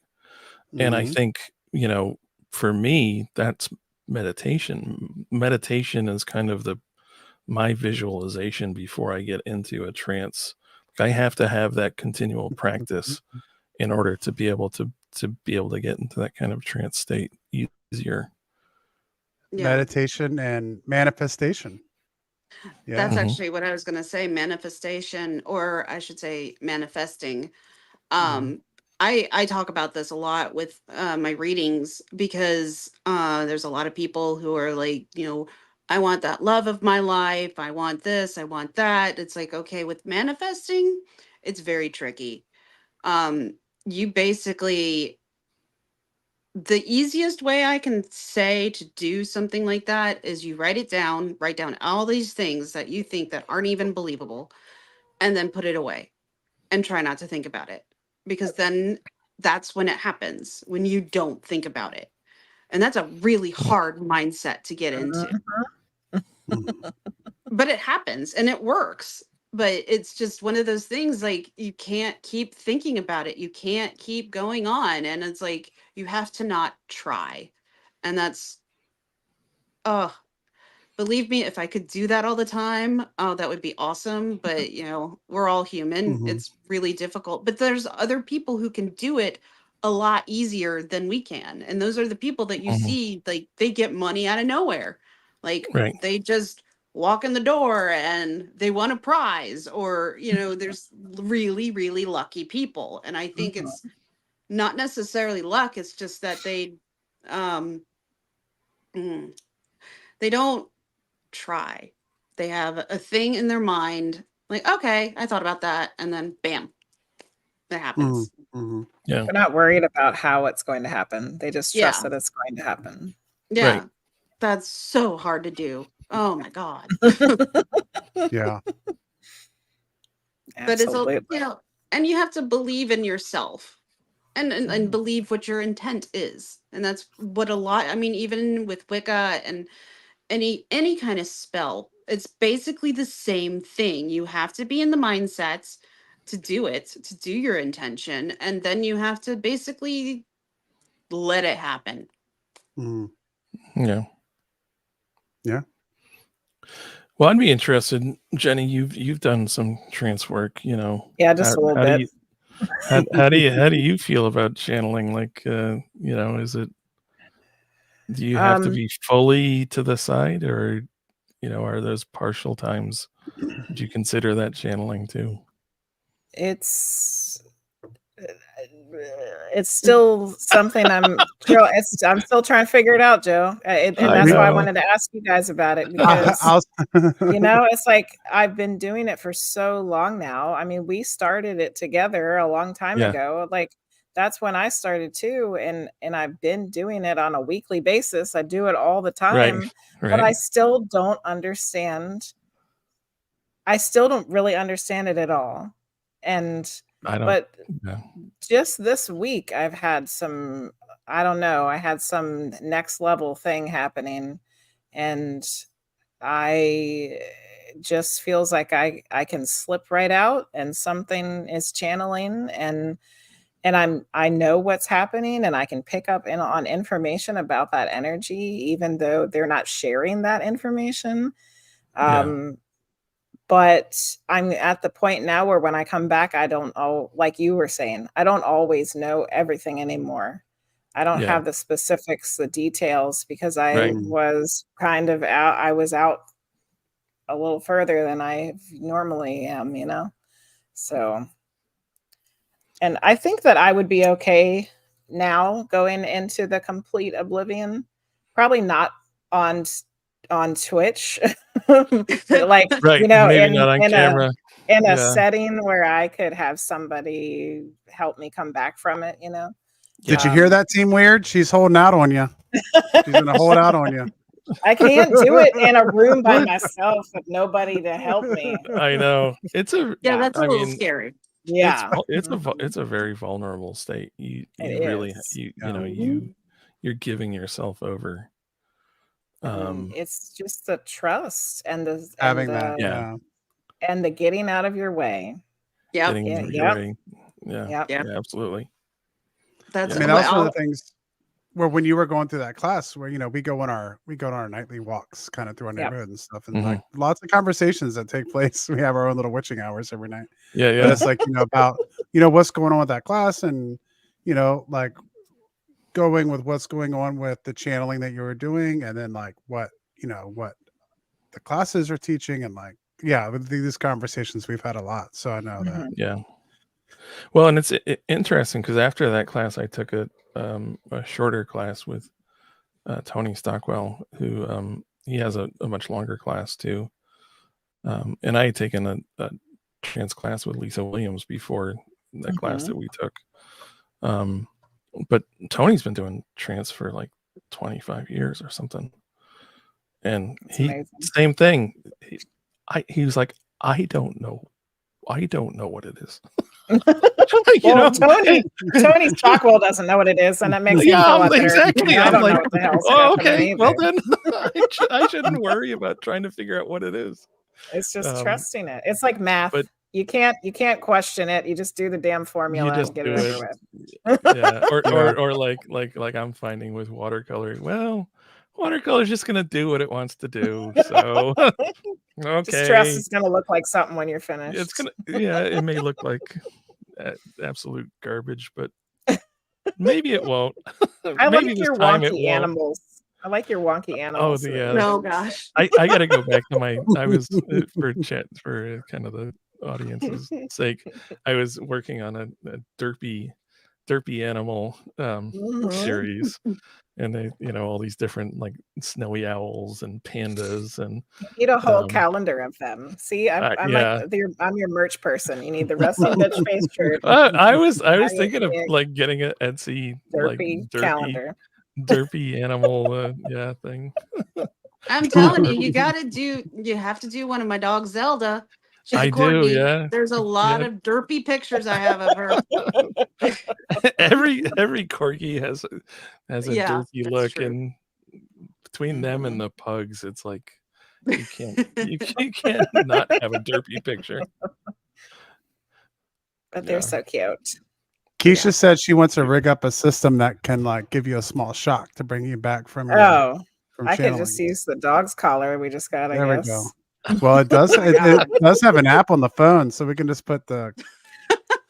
Yeah, we can let Keisha just shock you from. It could be like a 10,000 point redeem on Twitch, right? I'm back. Okay, stop it. You want to talk about a jolt, but sorry, bad joke. Oh goodness. Well, did you have any other questions about trance, Jenny? I mean, really, I could have spent the whole 2 hours talking about it. So, yeah. Well, we might have to have another trance discussion. Yeah, I just need to sure. Get back into the trance prance circle so that I can be doing this stuff with you guys again. Yeah, absolutely. Because that's when we have these conversations and revelations about things, and so I gotta make some time to do that. I think that's one of the things I love about both this podcast and others, but also your Jenny Lee Twitch channel and other channels. It gives folks, us Team Weird folks, a place to kind of congregate and talk about stuff like this. I think that's one of the things about our little circle, the trance circle, that I've found to be just so important about it, is being able to have these kinds of discussions. You can't talk about this kind of stuff with most people. No way. I mean, you can, but they'll think you're crazy. That's a good point. That's a good point, Rosie. Rosie has experience with her purple hair. Yeah, no, I really do have experience. It's I am authentically myself, and so when I talk to people, I'll just talk, and then I'm like, oh yeah, that might sound weird. I'm sorry. There's certain levels of it. I was able to tell my coworkers that me and my wife were going on a ghost tour for our anniversary, and they thought that was very nice. But I don't know how much further down that rabbit hole I could get, Before I was shocked. Okay. I was shocked because I went on an investigation, and my new job is with an insurance company, so not exactly the kind of places that you would expect people to be talking about paranormal stuff. But some of my coworkers asked, "Oh, what'd you do this weekend?" I was like, "Oh, I went on a ghost hunt," and I was expecting they were interested. They were very interested. Oh, good. I work with mostly folks from India who now work, live in the U.S., and they were fascinated. They were like, "Oh yeah, wow, that's great." So obviously they're coming from a different culture than this Great Laced. But yeah, they kind of surprised me. So yeah, that's interesting. I mean, honestly, it's funny because I went and visited my family up in Michigan, and they had already known that I was doing psychic medium stuff, but they were like, we were all hanging out. It was summer, and they're like, well, I might want a reading. And I'm like, okay, we can go inside. And I'm like, you know what? Wait, let's do it right here. Let's do it right now. Because I'm like, there's no better way to prove myself than to do it. Do it with everybody listening. And they listened, and I don't know, there's still some that are skeptical, but the fact that I did it in front of them gives me a little bit more, I don't know, validity to what I'm doing, or just they could see it. They could see actually what I was doing. True. And especially to somebody I didn't know. So, and this wasn't a family member I read, but it was the only way that I felt that I could do what I do and show them. And be proud of it, be like, look, this is what I can do. Yeah. Next. Right. Take it or leave it, bitches. Well, I mean, speaking of that, it's interesting because I haven't really like shared this side of me with most of my like quote unquote real life friends or whatever, the meat space friends. I don't know what you want to call them. Normies. Normal. But we were on with Irene's podcast. I don't know, a couple of months ago, maybe, or a month or two ago. Mm-hmm. And then this one, and so these I put these on my Facebook thing. I'm like, yeah, I'm going to be talking about trance mediumship and stuff, and I'm just like, fuck, I'm not gonna hide it anymore. Screw it, I don't care. Yeah, muggles. Yes, that's what sorry. The other one I was going to say, muggles. Yeah, but quite honestly, like for me, I'm realizing how much more important this is to me in my life. Like, there was a time where it was there, but it wasn't there. And then I started to get into it more and more. And then even doing the readings like I have been weekly, and just am realizing how important it is to me. And I want to be able to share that with other people, and it is nice to have a community to be able to talk about it. But also, in your personal life, you need to have that person to bounce the stuff off. And like I said, I used to have my dad. Well, my dad's dead, and I can sort of talk to him, but it's not the same. He's not physically in front of me where I can have that feeling again of really getting into the deep conversations. And I'm going through a divorce, and I'm realizing that's something they didn't really appreciate. And I'm like, well, I want to be with somebody who does appreciate it and understand and want to talk about it, because I'm sorry, that's like, it's almost like saying that you are a certain religion. And if you can't respect that religion, then well, what do you do? They're like, oh, good job, you're Catholic, or that sort of thing. And like, that to me it doesn't feel genuine. I mean, there are people that are not going to believe you in certain things, but I don't know. I want I like the genuine conversations about it, and people being, I'm sorry, the thing popped up. Luis wants to know where people can find you. They know Joe, but where can they find you? I am, oh geez. I am in the process of rebranding myself, but I am on Facebook as Rosie Wade, Medium. But if you're in Georgia, I work in Stone Mountain, and I do readings every Saturday at Stillwell's in Stone Mountain Village. But that's pretty much the two ways you can get in touch with me. If you find me online, I can make an appointment, or you can make an appointment with me, and I can do one over Zoom or FaceTime or whatever. So I like to think I'm easily, easy to get out there. I just need to make cards. So. And at least for now, you can contact us, through rbfparanormal.com, or there's a Facebook page. There's not much on the Facebook page, but there's an RBF Paranormal Facebook page. Rosie, if you have your Facebook mediumship page. I just put a link for it. I just put a link for it in chat. Okay, great. Okay, RBF Paranormal is pinned at the top of the chat, and Frosty will have it in the description for the podcast. Yep, and I'm going to put the link later. For RBF Paranormal in chat too. That way, if anybody wants to click on it and link it and follow it, and I will. If you're listening at another time in another place, I'll have both those links down in the descriptions below, so you can go check them out and give them a follow and stay up to date on what's going on. So what do you guys have going on next? Anything coming down the road for you all? This whole weekend, I'm going to be doing readings at Stillwell's all weekend. And then, then I'm going to be doing a Day of the Dead type of thing. Also with Stillwell's. So yeah, I'm doing a lot of work. Sounds like you got a really good place to be able to do your work.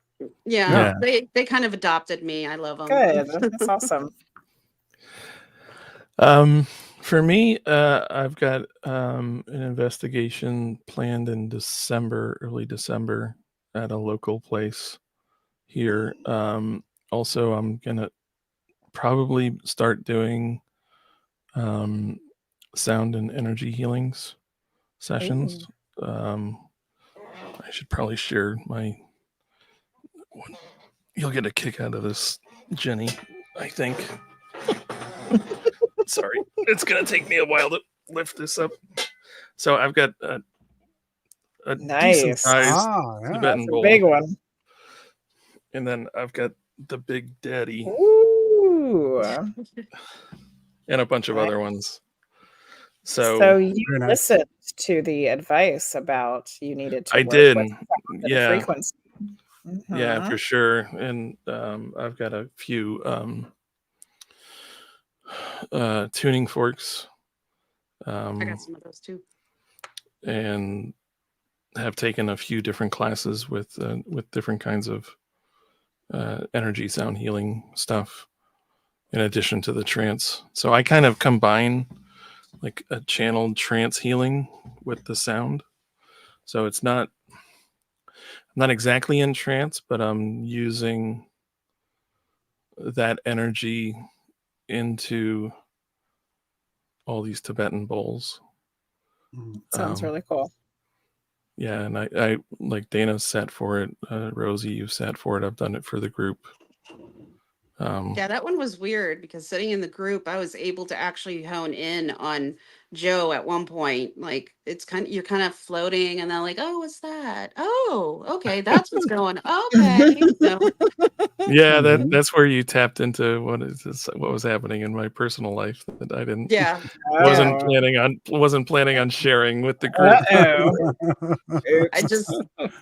But she gotta watch out for those mediums. Yeah, it was funny because Rosie was like, "I feel like I need to like do a reading for you right now," and yeah, she brought that up. So that was, I was like, "Oops, I shared too much. I might have gone too deep." It was just literally like that. I'm floating around and then like, right. Oh, what's that? Oh. Joe left the closet door open. Oops. Yeah. Yeah. What did he sweep in there? We weren't supposed to see. Well, we've already gone past the top of the hour. It's 10:01. Thank you guys so much for coming on tonight. Maybe we can, if you guys are willing to, come back on maybe once we get through the holidays and do another show, talk about trance. Yeah, absolutely. Yeah, that'd be cool. Have the other members join too. Yeah. If they're free. Yeah. I think they're a little less inclined to doing these kinds of things than me and Rosie. Just in general. Well, that's fine. That's okay. Some people I can totally get that. Yeah. So we'll get together and we'll find a date because we're getting ready to go into that. I don't know. I think at this time of year is like when you're going down the roller coaster. It's like once you get to Halloween, it's Thanksgiving, it's Christmas, it's New Year's, and then you just kind of tumble out the other side on the water slide or whatever. Right. Maybe we can get to something together on the other side. Appreciate you having on. Had a great time with the conversation tonight. So for everybody, next week, Halloween, October 31st, we'll be live 1 hour later at 9:00. We're going to have Irene, we're going to have Danica, and we're going to have Alice and the Priestess of Wonderland to come on to give us the moon phase updates. Yeah. So it is going to be a packed night. We got some surprises. We have some giveaways. If you check out our official Witching Hours podcast store, you'll see that we have a new shirt up for sale for a limited time. Only for a couple weeks, and it's going to be next week's show, which is called The Spooky Hours. So instead of wanting to get weird, it's going to be, you want to get spooky. For one night only, the Spooky Hours. We're ready to have a fun time. We're looking forward to it and kind of celebrating Team Weird in 3 years. Who would have thought? I mean, we weren't sure we were going to get through a few months of this. I mean, we were. That's amazing. We were like, we did 10 episodes. Oh, we did 11. That's crazy. Can you believe we did 10 episodes? Yeah. Hey, guess what? We just did 80 episodes. Congratulations. Just doing one episode. Heck. Yeah. I was looking into it. I'm like, oh my God, there's so much stuff to like try to figure out if I ever want to do this. Yeah, I'm still figuring stuff out, Joe. We figure out stuff every week. I might have to tap you on the shoulder, Frosty, at some point. Yeah, go for it. Well, you know, I like talking because I don't know many other people that do this, so it's kind of fun to talk. Yeah, I can imagine that'd be fun to talk shop a little bit. So we're looking forward to next week. I don't have the schedule in front of me. I should have brought it up, but right after that, we have Tobias Whalen on. We have a whole bunch of guests coming up. We have Trance Paranormal, the folks that do the Paracon at Hanover Tavern. So we got a lot of really interesting things coming up. So we look forward to seeing you guys next week. For everyone who's listening to the podcast at another place at another time, we will see you all next time. And for everyone who's still here live with us in chat, thanks so much, everyone, for hanging out with us tonight. Thank you for all the great questions and comments. Great questions, everyone. I know everyone was excited to see Joe tonight. So, well, now they'll be excited to have Rosie back. Exactly. 100%. Well, Luce is already asking about finding you on Facebook and asking about if you guys are doing the mentees, if you guys have mentees and stuff. So, excellent. You know, this is something that keeps popping up. It keeps popping up for both of us. Yeah. So let's see who we have on tonight. Also, just for the Twitch people, hey, Team Weird, I did see something tonight on Twitch that's something different, which they have some Halloween stuff going on. Yeah. So we need to talk. If you guys happen to be in like Sheepy's chat or Yo Erica's chat, or I mean, we're usually in Priestess's chat, but they have something going on where you can knock on the door and you can combine chats. So like our chat could be together with Black Sheep Meats chat, or it could be together with Yo Erica's chat. And if we do that in the next week, like on Jenny's stream, you guys get a Halloween emote. Twitch trick-or-treating. Yes, Twitch trick-or-treating. And you can get a special emote for doing that. So we don't know how to do it. So we're going to look into that. Maybe we can line something up over the weekend or next week to be able to do it in Jenny's stream, if nothing else. Do it with somebody. Yeah, so they got some cool stuff going on for Halloween. And speaking of Sheepy, Black Sheep Meat is on. The Little Moonling is on. Carolyn McFox is on. Maxie Coon is on. Weird Paul is on. How about we go raid Sheepy? Okay. We'll go raid Sheepy.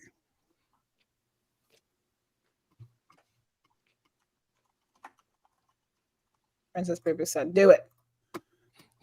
Of course. All right, off we go. Raid is starting. Thanks again, everyone.